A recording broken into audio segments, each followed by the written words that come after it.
we still have a very good chance of returning to those great dreams with which he set out in the 50s and into the 70s. I mean, well, coming from the old Western region, a country that was very buoyantly looking towards a great future, where we could imagine ourselves standing on the same level with the developed countries in the world. I mean, you can start by feeling disappointed, but you look around you and you find that in spite of the corruption and everything around, if you had a leader who is serious, it will take a snap of the fingers for things to turn around. Would you say that is the problem with Nigeria, that leadership issue? It's more than that. I usually try not to reduce things to leadership, and the reason is this: when Nigerians talk about leadership, they are very particular. They are thinking of the ultimate leadership, the head of the country and things of that nature. But that is not what leadership is about. I mean, Awolowo is the example I usually like to give. All of us cannot be Awolowos, but if there was an Awolowo and there is no Awolowo today, a number of people can come together and decide that what one Awolowo could have done, we can do it. We can industrialize. We can build great cities instead of the crummy places that we have. It is possible for us to measure up to any Western country today if we put our minds to it. And the capacity of the average Nigerian to climb to any height is proved by how successfully our people are doing in America and wherever they go to. I don't think there's any country that is more creative than Nigerians can be. I mean, I'm not just bragging. It is simply that when you go to many of those big organizations in America where Nigerians operate, they are usually among the best. And they are not just among the best, they are in the cutting edge areas of various industries, as medical doctors, as engineers, as physicists. I mean, you can tell that to go to space, America would need a Nigerian hand to put things together. It is important that we look at ourselves from that angle. We had a can-do spirit when we entered independence. It is true. We almost immediately began to smash the basis of that can-do spirit, because we must not forget that after the 1959 election, the man who should have been Prime Minister, Nnamdi Azikiwe, had considered 1 year before, had considered not 1 year, 2 years before in 1958, to become a Governor General without executive powers. ZIK, in my view, did not quite realize how much he had given away. He did not know that until 1964, when he tried to use the army as commander-in-chief of the armed forces and discovered that under our parliamentary system, it was only the Prime Minister who could order the army. He did not know that when he started out.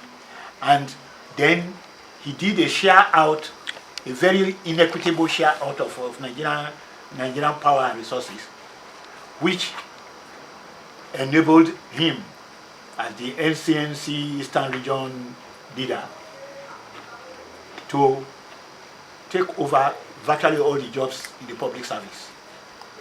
I mean, the Western region was the loser region, and so their people were thrown into jail and exile and were, well, literally taken off the way. But 4 years later, they discovered that the senior partners in the coalition were not illiterate or stupid, because the NPC and the North reaped the kind of benefits that senior partners reap. All the military installations were in the North.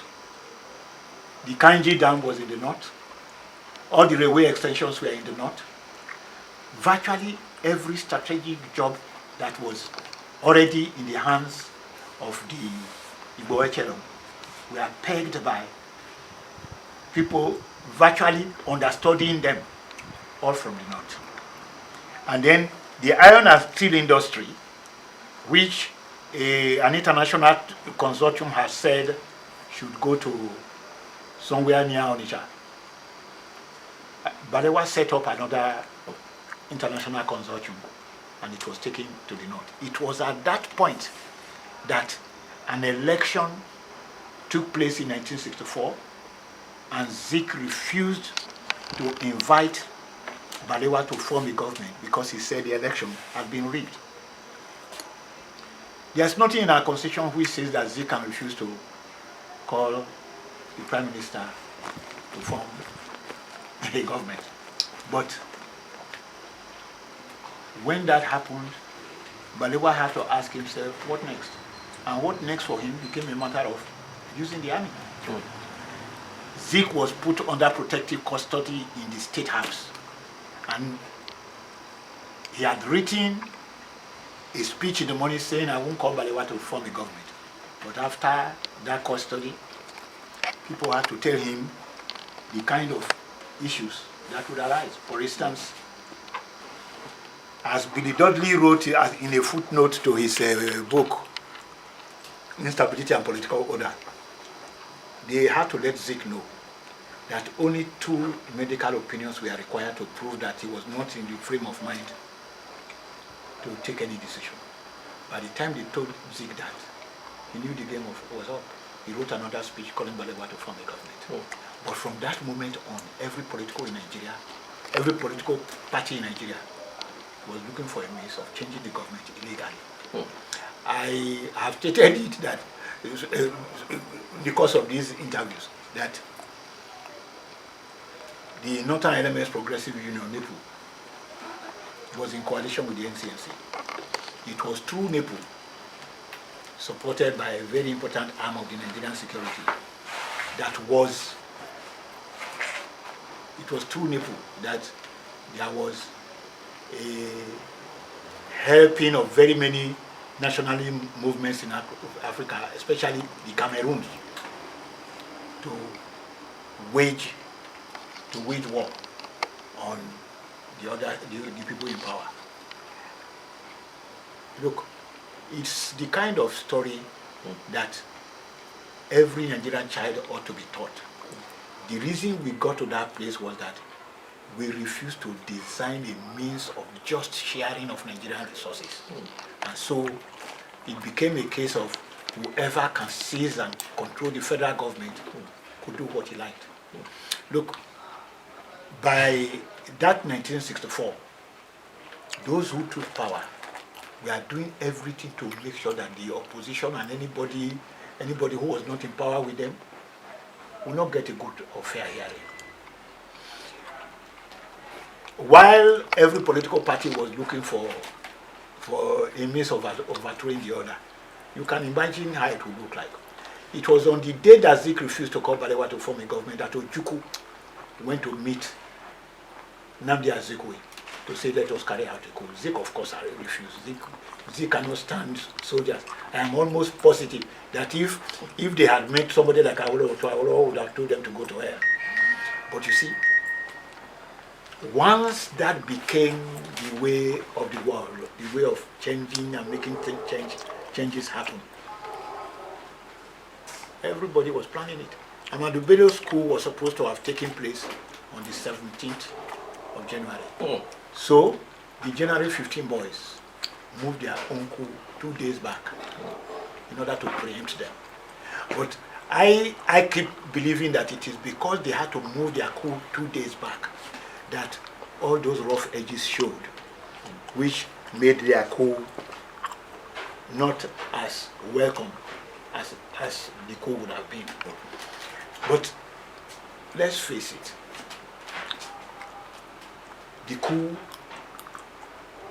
failed, but the coup succeeded because they smashed civilian ethic in national governance. We didn't need to enter a civil war, but Ironsi, the military leader, did not pay attention to governance. And many of his followers or his supporters, especially in the civilian population, did not realize that taking over a government is not enough. You must run a government. And they seemed to have put too much into roughing up those they had removed from power than plotting how to create a stable government. So that while people were plotting how to remove them from power, Ironsi did not really know what was going on. That is to say, Ironsi was head of state, but all the field reports from various military sources, he had no time for them. And that was why the pogrom, when it began, took them unawares. I have said it several times that the pogrom was organized by friends of the Igbo in the north. How do you mean? Nnamdi Azikiwe was in coalition with, that is, Nnamdi Azikiwe and Okpara CNC had a coalition with NEPU. NEPU was in opposition to the NPC, and when the coup took place, they jubilated. They were generally happy until they discovered that they could not celebrate properly in the north because they lost people and the east lost nobody. It's interesting to see how the Nigerian mind works. Ahmed Joda was a rising star in the Northern Civil Service. And he was the one that the senior civil servants sent to Hassan Karsina to say that they needed to organize a new leadership corps for the North. Ahmed Joda was asked to see Maitama Sule. Maitama Sule said, no, I'm a member of the opposition. You don't see people, if they see me going up and down, they will deal with me. But I know somebody who can take care of this. It was Maitama Sule who took Ahmed Joda to Aminu Kano. And Aminu Kano then called all his boys, including Tanko Yakasai and Co. And they started visiting the various emirates to commiserate with them for the losses they had suffered. The last rally was supposed to be in Kano, after which the North was going to react. And along the way, Northern soldiers and critics of government did not really hide their feelings. They said it clearly that they were going to respond. In spite of that, those who were in power did not prepare for what was coming. It is too late in the day to argue like that, but what interests me in this is this.